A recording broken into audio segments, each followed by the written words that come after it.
Shalom, selamat pagi kembali kado kawan Donmen dimanapun kita berada. Senang dapat berjumpa lagi ya, dan terima kasih untuk semangat dan juga dukungan Bapak Ibu saudara-saudariku yang terkasih, sehingga kita sampai saat ini masih bisa terus bersama-sama melakukan doa pagi, saat teduh pagi. Dan semoga Bapak Ibu semua yang hadir, yang menyaksikan dan turut bersama-sama saat teduh pagi, saya berdoa kiranya iman, pengharapan dan kasih Bapak Ibu saudara-saudariku semakin kuat, semakin bertambah, dan kiranya kita terus selagi waktu masih ada, kesempatan hidup masih ada, kita terus mau menyisihkan waktu, mendekatkan diri, mencari Tuhan dan menikmati hadiratnya. Amin. Mari kita sama-sama siapkan diri kita, siapkan tempat yang baik dan hati kita, segenap jiwa kita untuk menyembah, memuji nama Tuhan kita. Mari kita berdoa, saudara.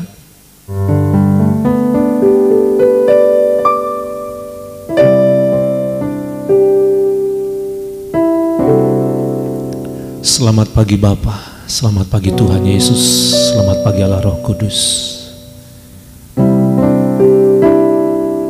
Kami datang hari ini, kami merindukan Engkau, kami menanti-nantikan Engkau. Terima kasih untuk satu hari kembali Engkau anugerahkan bagi kami. Terima kasih Tuhan. Kesempatan hidup yang Tuhan berikan bagi kami. Kami mau pergunakan Tuhan untuk kami semakin terus mendekatkan diri kepadamu. Dan kami rindu Tuhan, kiranya anugerah-Mu, kasih setia-Mu terus bertambah-tambah dalam kehidupan kami. Lingkupi kami Tuhan. Lingkupi kami dengan kasih. Lingkupi kami dengan kasih. Terima kasih. Lingkupi kami.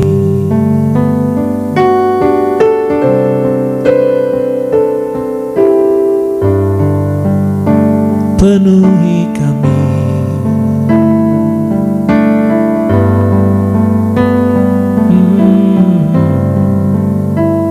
Naungi kami Tuhan, bawa kami untuk dekat, bawa kami Tuhan untuk menikmati hadirat-Mu. Ya Roh Kudus, tolonglah kami, dengarkanlah doa kami, dengarkanlah pujian kami, sembah kami hanya bagi-Mu, hanya bagi-Mu Tuhan. Haleluya.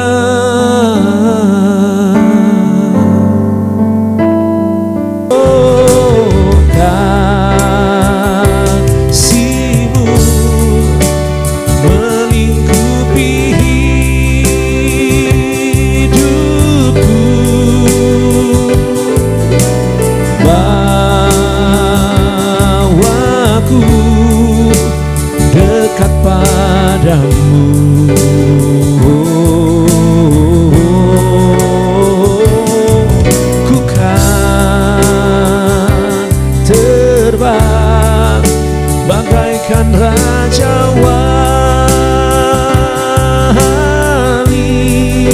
Roh-Mu mengangkatku terbang lebih tinggi oleh kuasa kasih-Mu. Mari katakan sekali lagi, kasih-Mu ya Tuhan.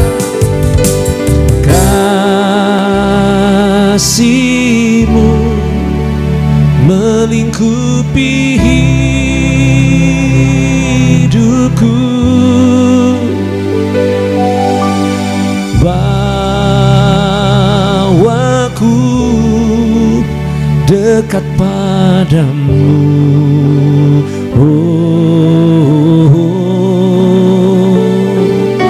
Ku kan terbang bagaikan raja wali. Roh-Mu mengangkatku terbang lebih tinggi oleh kuasa kasih-Mu.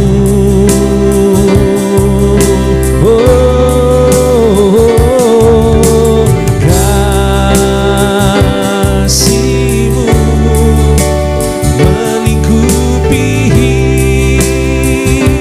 hidupku. Bawalah hidup kami Tuhan dekat padamu.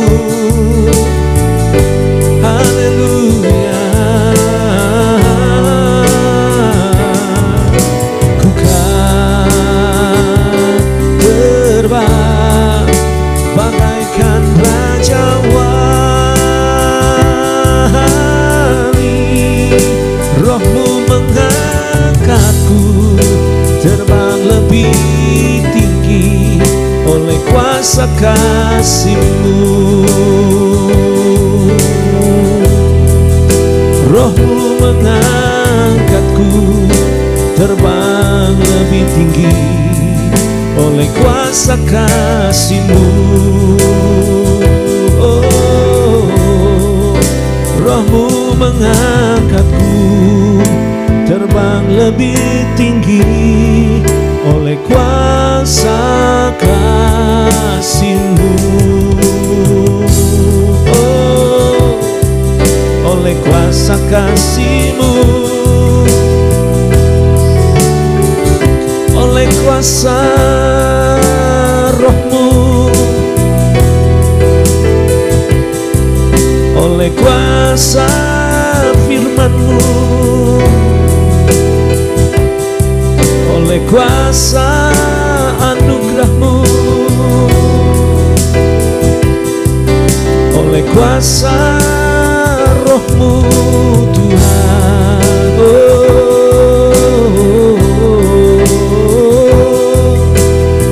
Sembah kami, pujian kami, hormat kami Tuhan. Pengagungan kami hanyalah bagi-Mu, hanyalah untuk-Mu.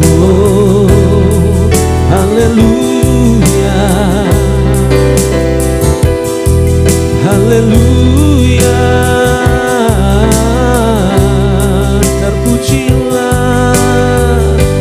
Terpujilah nama-Mu. Tiada yang seperti Engkau Tuhan, tiada yang seperti Engkau Tuhan. Allah yang penuh kasih, Allah yang penuh rahmat, Allah yang penuh kemurahan, lingkupi kami Tuhan.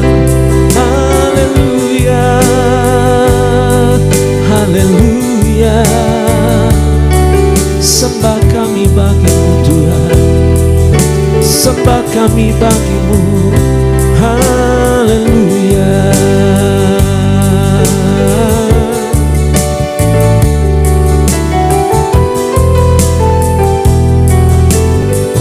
Terima kasih Tuhan. Terpujilah nama-Mu ya Tuhan.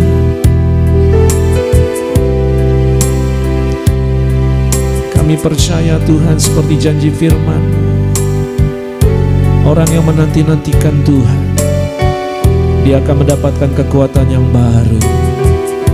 Seumpama burung Raja Wali yang terbang tinggi, berlari tidak letih, berjalan tidak lesu ya Tuhan. Karena ada kekuatan Roh-Mu, ada kekuatan yang datang dari-Mu ya Tuhan, yang menyertai setiap kami semua. Kami percaya itu Tuhan. Sebabnya hari ini kami datang padamu. Biarlah kekuatan yang baru ada atas setiap kami semua. Terima kasih.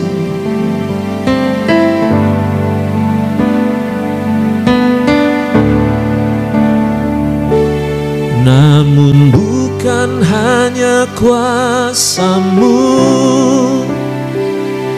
yang ku terima dari-Mu, ku terima kasih-Mu ya Bapa, dari tempat yang maha tinggi.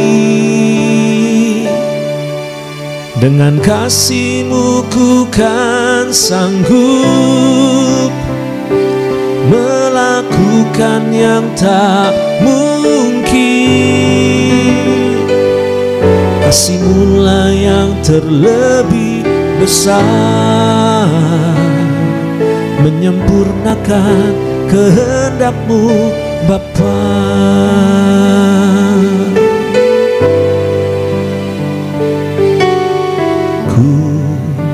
Terima kuasa-Mu dari tempat yang maha tinggi, untuk melakukan perkara besar terjadi, segalanya yang tak mungkin. Dengan kuasa-Mu semuanya menjadi mungkin. Mari kita naikkan pujian kembali. Ku terima kuasa-Mu dari tempat yang maha tinggi,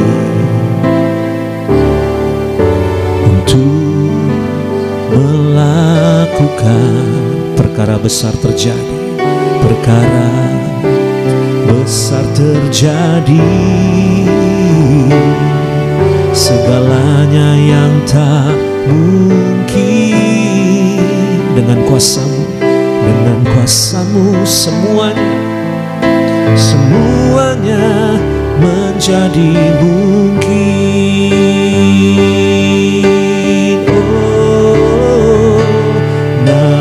Bukan hanya kuasa-Mu yang ku terima dari-Mu, ku terima kasih-Mu ya Bapa, dari tempat yang maha tinggi. Dengan kasih-Mu ku kan sanggup melakukan yang tak mungkin. Kasih-Mu lah yang terlebih besar, menyempurnakan kehendak-Mu Bapa.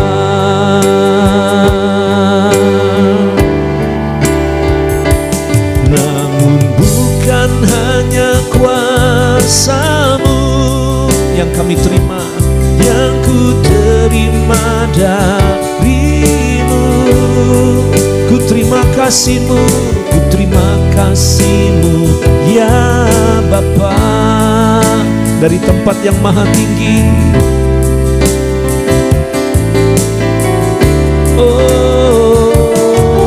Dengan kasih-Mu ku kan sanggup melakukan yang tak mungkin, melakukan yang tak mungkin.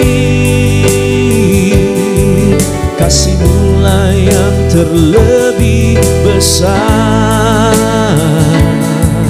menyempurnakan kehendak-Mu Bapa. Namun bukan hanya kuasa-Mu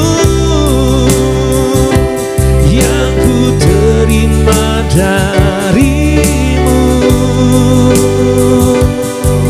Ku terima kasih-Mu ya Bapa, dari tempat yang maha tinggi. Dengan kasih-Mu ku kan sanggup melakukan yang tak mungkin.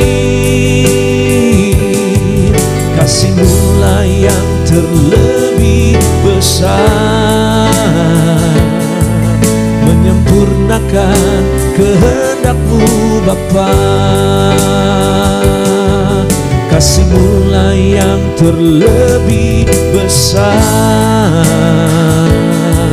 menyempurnakan kehendak-Mu Bapa.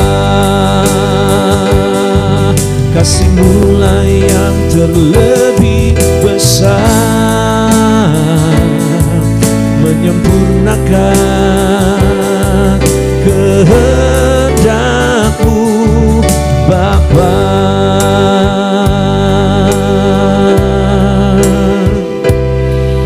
Haleluya, haleluya, haleluya, haleluya. Terima kasih buat kuasa-Mu, terima kasih buat kasih-Mu Tuhan, yang memampukan kami, yang menopang kami, yang menolong kami, melakukan kehendak-Mu, menggenapi rencana-Mu. Dan kami mau terus hidup di jalan-Mu, kami mau terus hidup bersama-Mu. Oh Tuhan, kasih-Mu, kuasa-Mu yang menguatkan kami, menyempurnakan kami. Haleluya. Terima kasih Tuhan.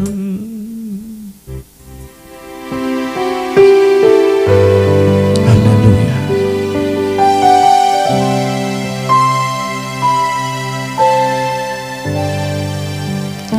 Terima kasih untuk kuasa-Mu yang begitu besar,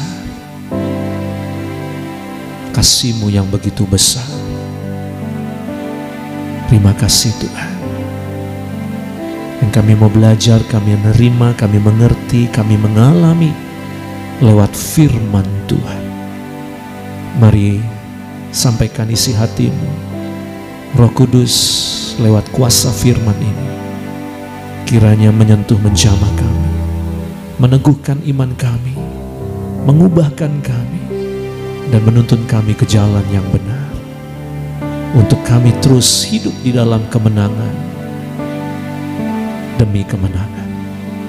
Di dalam nama Tuhan Yesus kami berdoa, kami mengucap syukur. Haleluya, amin. Shalom Bapak Ibu Saudara-saudariku yang terkasih, Kado, kawan Donmen. Ya, mari kita akan lanjutkan kembali ya renungan firman Tuhan, tuntunan firman Tuhan dengan tema lebih dari pemenang bagian yang ketiga. Ya, baik saudaraku yang terkasih, kita sudah pelajari bagian pertama dan kedua ya berdasarkan Kejadian pasal yang ketiga, di mana di situ sudah ada kabar baik, sudah ada berita kemenangan ya, nubuatan tentang hari kemenangan ya, dan sosok tokoh siapakah orang yang menolong Anda dan saya untuk kita hidup dalam kemenangan. Jadi bukan nunggu pemberitaan Injil itu, nunggu di perjanjian baru ya, atau menunggu Yesus Kristus datang saudara, atau menunggu para pendeta-pendeta, hamba-hamba Tuhan, gereja Tuhan memberitakan Injil. Jadi Tuhan sudah punya rencana, Tuhan sudah memberitakan kabar baik penginjilan itu dari awal mula ya penciptaan, kitab Kejadian khususnya. Jadi saudara, keturunan perempuan itu, itulah kabar baiknya. Ya. Sehingga manusia yang sudah jatuh dalam dosa ini, kita tidak terus-menerus terkungkung, terkurung, terpenjara, dan kita terjajah oleh dosa. Kalau tidak ada nubuatan ini, kalau tidak ada penggenapan janji ini, maka Anda dan saya tidak akan pernah bisa ngalamin yang namanya lebih dari pemenang. Menang atas apa, saudara? Yang pertama yang sudah kita pelajari, menang atas dua hal ini. Yang pertama, kita menang atas dosa, menang atas kuasa dosa. Yang kedua, menang atas kuasa setan. Ya, ini yang membuat Anda dan saya lebih dari pemenang. Tidak ada satupun manusia yang sanggup hidup dalam kemenangan atas dosa dan hidup dalam kemenangan atas kuasa kegelapan, kuasa setan. Tidak ada yang sanggup. Saudara bisa lihat, dari manusia pertama Adam dan Hawa sudah kalah dengan dosa. Sekaligus, ya, di mana ada dosa, di situ ada setan. Di mana ada setan, di situ ada dosa. Jadi ini satu paket, saudara. Jadi kalau Anda berbuat dosa, jangan Anda kira iblis, setan tidak merajalela dalam hidupmu. Dan kalau Anda bergaul dan Anda senang dengan dunia setan, jangan Anda kira Anda itu kebal dengan dosa. Jadi ini paket, saudara. Ya, menyerang kita, melawan kita, supaya Anda kalah, Anda jatuh, Anda hancur. Ya, bukankah firman Tuhan berkata dalam Yohanes pasal 10 ayat 10, iblis datang, musuh itu datang untuk mencuri, membunuh, dan membinasakan. Nah, lihat saudara, aku datang untuk memberi hidup. Ini peperangan, pertandingan yang tidak akan mungkin bisa dimenangkan oleh manusia. Ya, bagaimana Anda dan saya bisa menang atas dosa, plus ditambah menang atas kuasa setan yang punya target mencuri, membunuh, membinasakan Anda. Lihat saudara, nggak main-main ya. Ya, 3 serangan secara beruntun bersamaan, saudara. Anda dicuri, Anda dibunuh, Anda dibinasakan. Lihat, ini lawan kita. Ini musuh kita. Yang dicuri apa, saudara? Ya, yang dicuri apa, saudara? Yang pasti saudara akan dicuri iman saudara, pengharapan saudara, kasih saudara. Itu akan dicuri oleh kuasa gelap. Itu akan dicuri oleh setan. Saya membayangkan ini seperti ketika ada seseorang dirampok ya, atau dipalak ya. Saudara, biasanya kalau orang maling, orang perampok itu biasanya kan ya mereka tidak akan langsung membunuh Anda. Dia pasti akan curi dulu barangnya. Kalau Anda nggak ngelawan, kalau Anda nurut, kalau Anda ngikutin maunya dia, ya udah aman. Ya paling harta Anda habis, itu aja. Tapi kan saudara, ada perampok-perampok yang kejam hatinya, sudah mencuri lalu membunuh. Nah, ini kalau udah kayak gini saudara, ini dunianya siapa ini yang bermain? Idenya siapa? Kekuatan siapa yang bermain? Ya, kita memang bisa ya diprovokasi oleh iblis, ya digoda oleh iblis, diintimidasi oleh iblis, entah itu lewat bunuh diri, entah itu mungkin kita sengaja di adrenalin kita dipacu ya, terus kita dipanas-panasin, dikompor-komporin dengan teman, dengan lingkungan, dengan hawa nafsu kita, dengan harga diri kita, emosi kita, ya enggak? Jadi kita jadi wah ambisi sekali dan kita nafsu sekali, kita jadi emosional banget saudara. Dan kita mulai akal sehat kita nggak main lagi, itu akan membuat Anda dan saya akan membunuh diri Anda sendiri, menghancurkan diri Anda sendiri. Yaitu memang tekanan-tekanan, godaan-godaan, jebakan-jebakan dari iblis, saudara. Oke, nah udah mati kita, mati yang konyol, mati tragis, mati yang ngenes, mati yang dengan cara yang sangat-sangat memprihatinkan, saudara, menyedihkan. Terus binasa. Binasa artinya apa? Mati di dalam kekekalan, hukuman neraka. Ada orang meninggal mati dengan cara mengenaskan, misalnya kena bencana, kena tembak, kena perang gitu saudara ya, kena bom gitu ya, atau mungkin dia ngalamin disiksa. Ada orang mati begitu ya, tapi kematian yang demikian belum tentu orang itu masuk neraka. Tapi ada orang yang matinya enak ya, di tempat tidur, mati tua, mati yang cepet ya, nggak perlu ngalamin menderita susah-susah, di rumah sakit sekian jam, sekian hari, meninggal misalnya gitu ya, matinya enak lah gitu. Belum tentu masuk sorga. Betul tidak saudara? Tapi sasaran target setan mengalahkan Anda dalam pertandingan ini, dalam rivalitas ini, dalam permusuhan ini, sekali lagi, mencuri, membunuh, membinasakan. Nah, siapa yang bisa tolong Anda? Siapa yang bisa bebaskan Anda? Siapa yang bisa melindungi Anda? Siapa backingan kita? Siapa yang mau tolong kita? Gak ada yang bisa. Papa mama kita, orang tua kita, keluarga kita, saudara kita, kakak adik kita, paman kita, tante kita, teman-teman kita, guru kita, dosen kita, ya, pemimpin-pemimpin kita, bos-bos kita, bahkan pemimpin negara ini, pemimpin dunia ini, siapapun tidak sanggup untuk menolong Anda dan saya.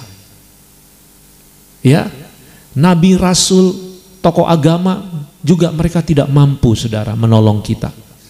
Ya, kalaupun mereka bisa menolong untuk diri mereka sendiri.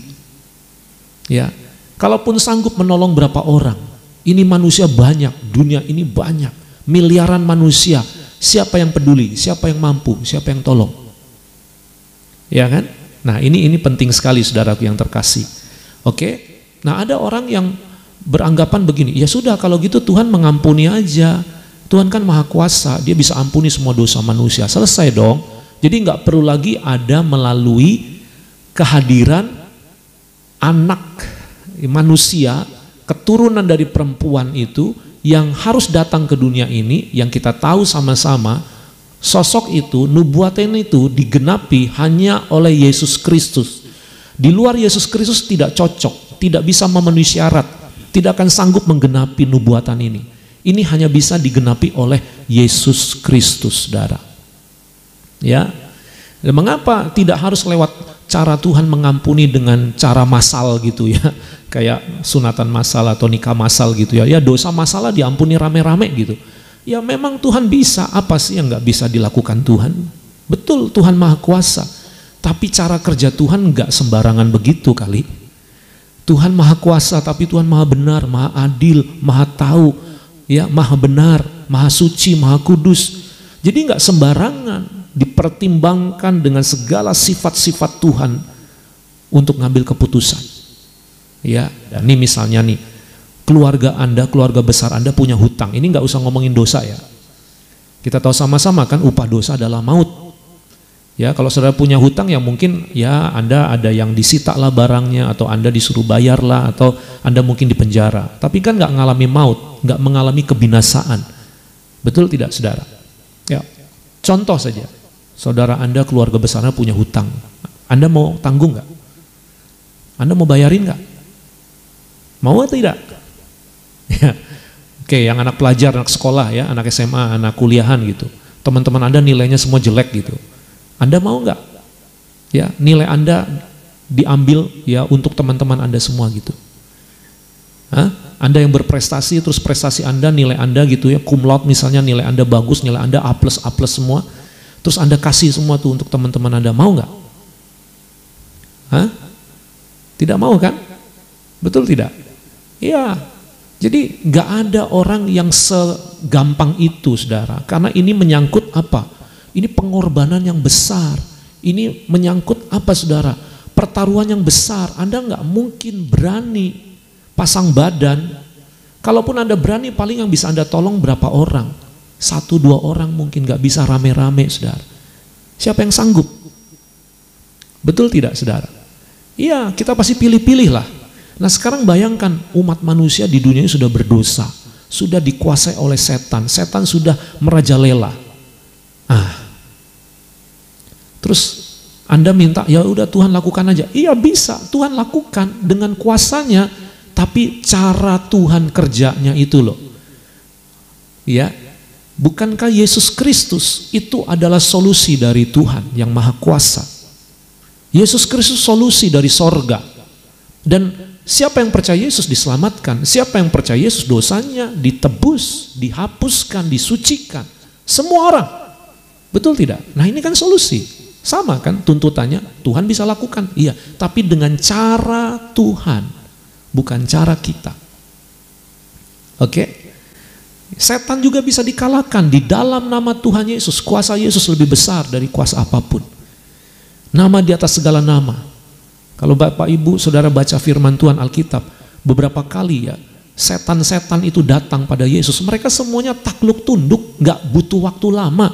Bahkan mereka yang justru kalau bisa Yesus jangan datang, Yesus jangan temuin mereka. Ya, Yesus baru nyampe, setannya yang malah datang duluan. Gak perlu dicari-cari, gak perlu dipakai jurus apa gitu nyari setan gitu ya. Di mana ada setan di mana dicari-cari, gak perlu. Setannya yang datang. Langsung sujud, tersungkur dan mengakui sesungguhnya engkau anak Allah yang maha tinggi. Nah, mengapa engkau datang untuk membinasakan kami? Jadi setan tahu hanya Yesus yang bisa membinasakan mereka, hanya Yesus yang bisa menghakimi, mengadili mereka. Mereka tahu Yesus nggak bisa dilawan. Nah, coba saudara, dan ini tersedia untuk Anda dan saya. Supaya apa? Lebih dari pemenang. Amin. Saya ajak saudara melihat satu firman Tuhan di dalam kitab Pengkhotbah pasal yang ke-9 saudara.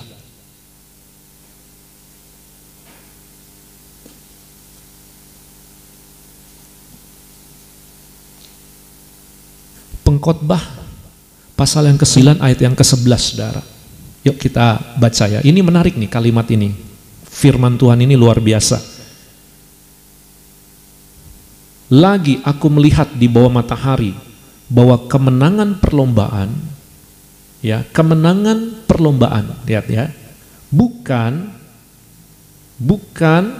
untuk yang cepat, dan keunggulan perjuangan bukan untuk yang kuat, juga roti bukan untuk yang berhikmat, kekayaan bukan untuk yang cerdas, dan karunia bukan untuk yang cerdik, cendikia, karena waktu dan nasib dalam mereka semua.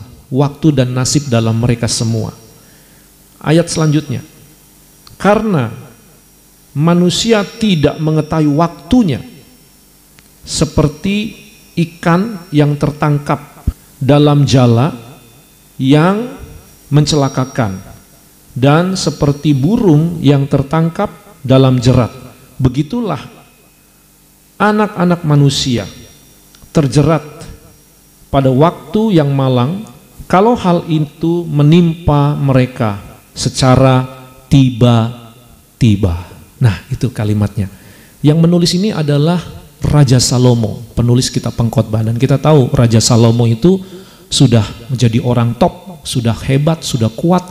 Dia berkuasa ya atas kerajaan Israel, dan di bawah kepemimpinan Raja Salomo, raja-raja yang lain takluk kepada Raja Salomo. Tidak ada yang berani pada zaman keemasan Raja Salomo. Bahkan Ratu Sheba dari negeri seberang, diyakini itu wilayah benua Afrika saudara, sampai datang ya, mau belajar sama Raja Salomo, mau dengerin apa sih hebatnya Salomo, hikmatnya, kemampuannya, cara dia menata pemerintahan. Ya, dia sampai begitu terkagum-kagum dengan kehebatan Salomo. Jadi kita bisa lihat saudara, Salomo ini orang yang sudah hebat sekali. Menang, tapi belum lebih dari pemenang. Mengapa? Ya, kita tahu sama-sama Raja Salomo jatuh dalam dosa, bukan? Raja Salomo terjebak dengan tipu daya setan, bukan? Dengan penyembahan berhala, menyembah yang bukan Tuhan, tapi menciptakan Tuhan sendiri, berhala-berhala ya dari istri-istrinya. Dia itu kan membuat Salomo tidak lebih dari pemenang.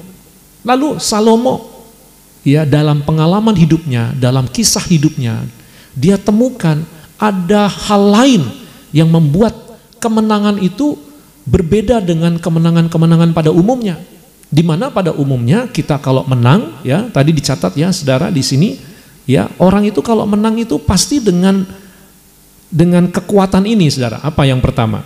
Ya, kita lihat di sini. Yang pertama adalah orang yang menang itu kalau misalnya orang itu adalah orang yang cepat. Ya, kecepatan itu menentukan kemenangan, ya kan? Kalau lelet-lelet mah ya gampang kalah lah kita, khususnya olahraga kayak bola gitu ya, bulu tangkis, voli, apa saja. Semakin cepat, semakin bagus, ya kan? Terus apalagi saudara? Kuat. Udah cepat, kuat lagi. Ah, ini kan rahasia kemenangan, saudara. Siapa yang cepat, siapa yang kuat, dia pasti menang. Betul tidak?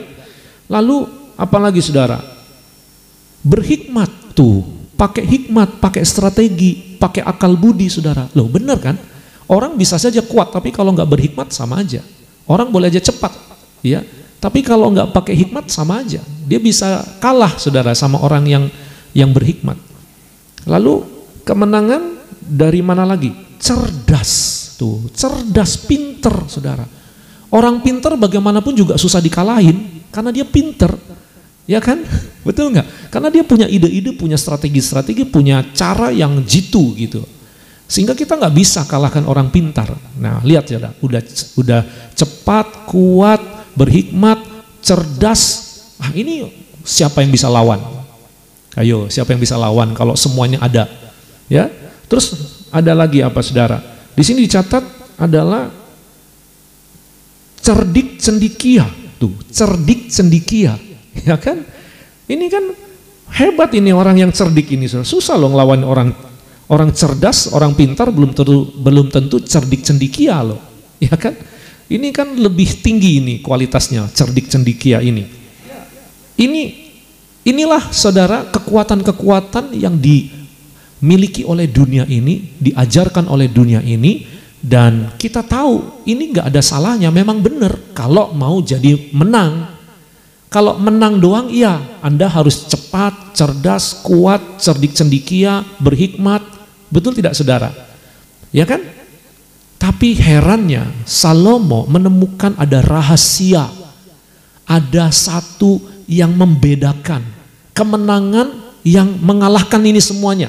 Yang bisa mengalahkan kecepatan, kekuatan, hikmat, cerdik cendikia, kecerdasan, ya. Ada yang bisa mengalahkan itu. Apa itu, saudara? Salomo bilang apa? Di sini dikatakan begini, saudara. Karena waktu dan nasib dalam mereka semua. Nah, ada waktu, ada nasib, saudara. Wah, ini dalam ini sebenarnya ya. Tapi ya coba kita sederhanakan ya. Intinya begini, saudara. Ada satu yang nggak bisa dikalahkan. Saya mengambil pendekatannya, saudara, tapi bukan berarti itu maksudnya. Ya, orang dunia tahu ada satu yang sangat sulit dikalahkan. Kalau orang itu punya yang namanya keberuntungan. Ya. Kalau orang dunia bilang pakai istilah Dewi Fortuna. Nah, gitu, saudara. Ya, hoki. Nah, gitu. Nasibnya baik. Nah, gitu. Itu kan orang yang beruntung. Ya. Betul nggak? Bejo misalnya orang Jawa bilang ya, bejo orangnya. Nah, jadi saudara yang terkasih, itu versinya masyarakat umum, versinya orang-orang tradisi budaya ya.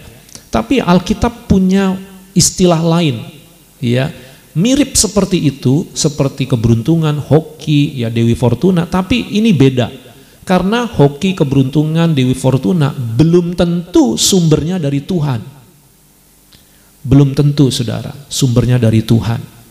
Ya, ada orang bilang lihat dari garis tangannya, lihat dari auranya gitu ya, lihat dari indera keenamnya dan sebagainya. Memang betul kalau kita punya itu semua, ya siapa yang bisa ngalahin kalau memang hokinya dia?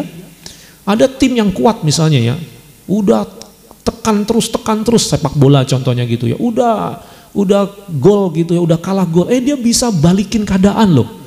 Nah, itu kan tiba-tiba bisa aja ada keberuntungan gitu loh.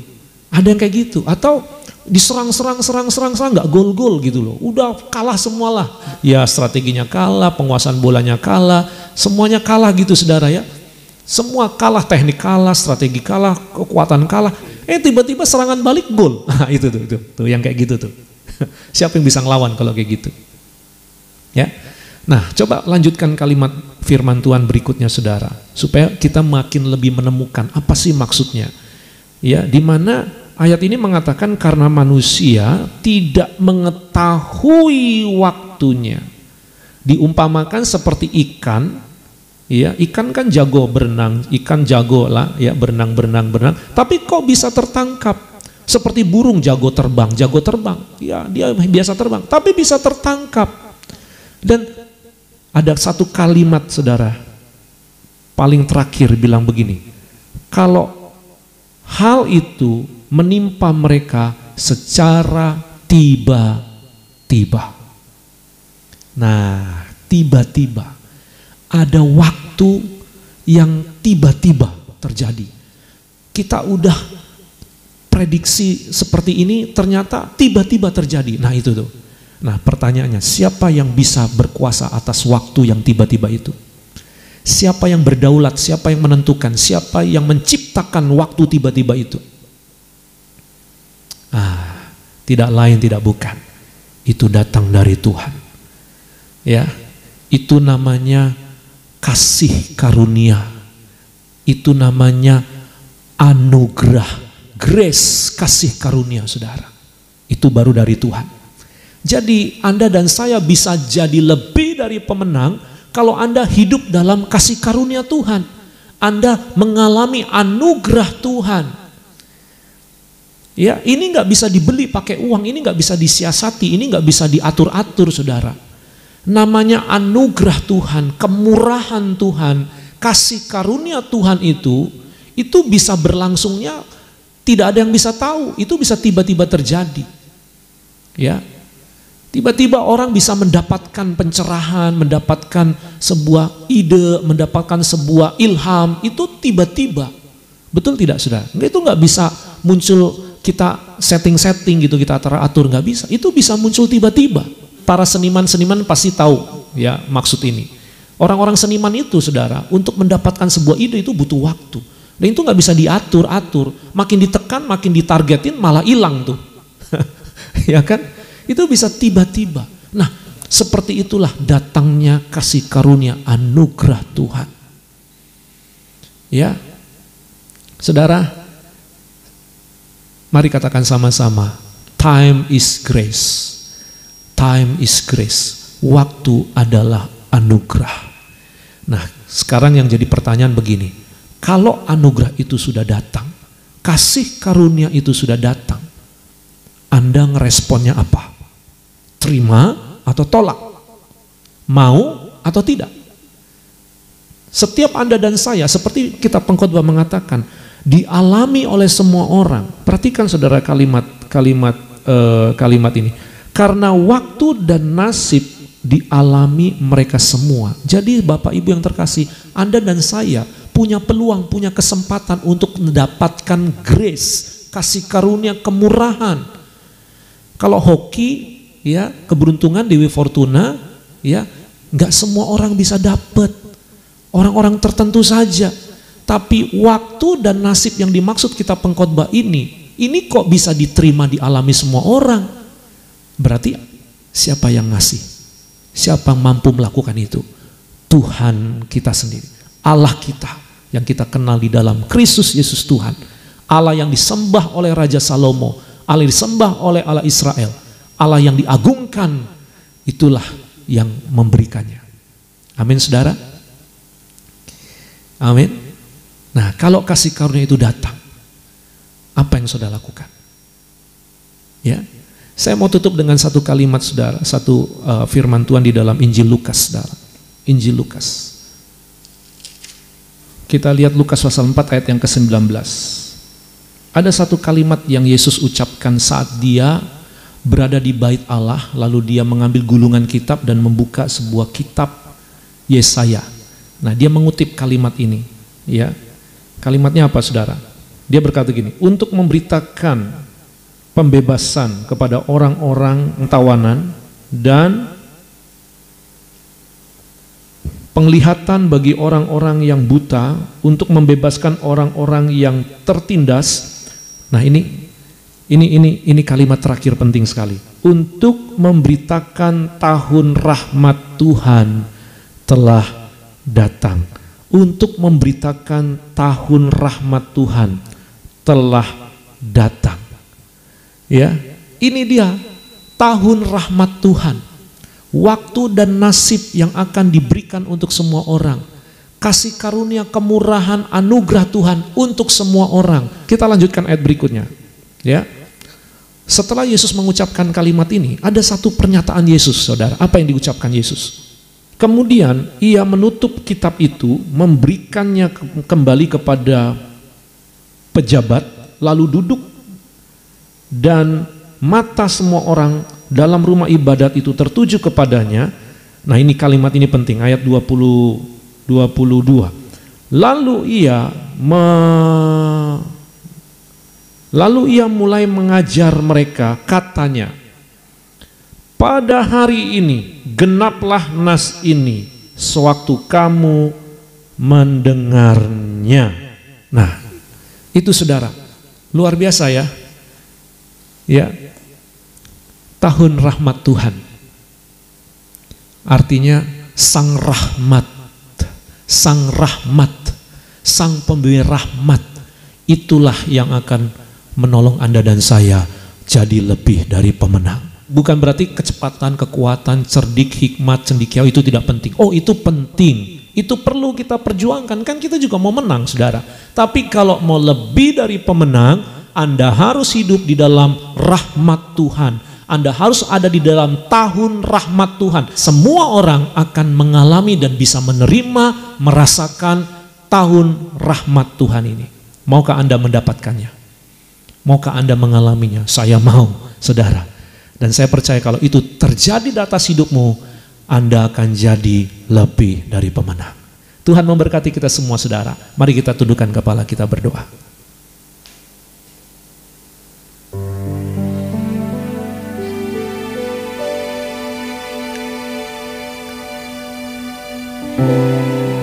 Terima kasih Tuhan. Kita mungkin belum tentu bisa jadi orang yang tercepat. Kita belum tentu menjadi orang yang terkuat. Kita belum tentu menjadi orang yang berhikmat. Kita belum tentu menjadi orang yang cerdas. Kita belum tentu menjadi orang yang cerdik cendekia. Tapi Anda tentu orang yang akan diberikan anugerah kepada Tuhan. Anda akan diberikan kasih karunia Tuhan.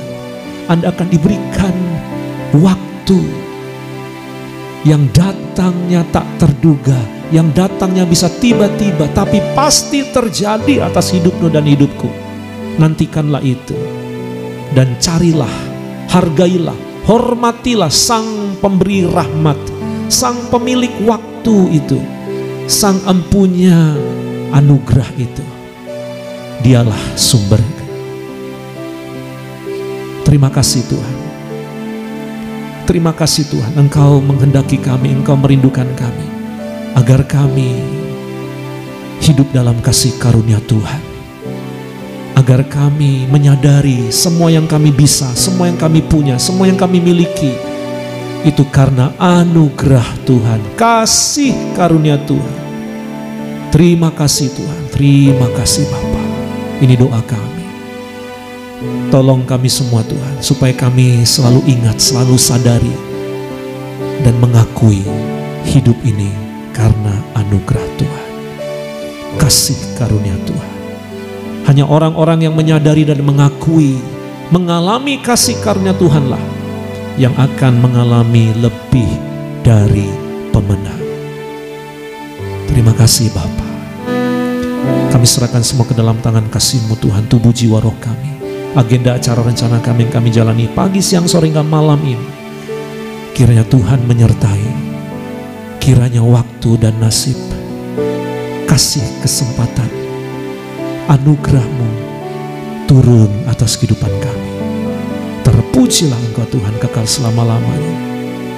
Di dalam nama Tuhan Yesus kami berdoa dan mengucap syukur. Haleluya.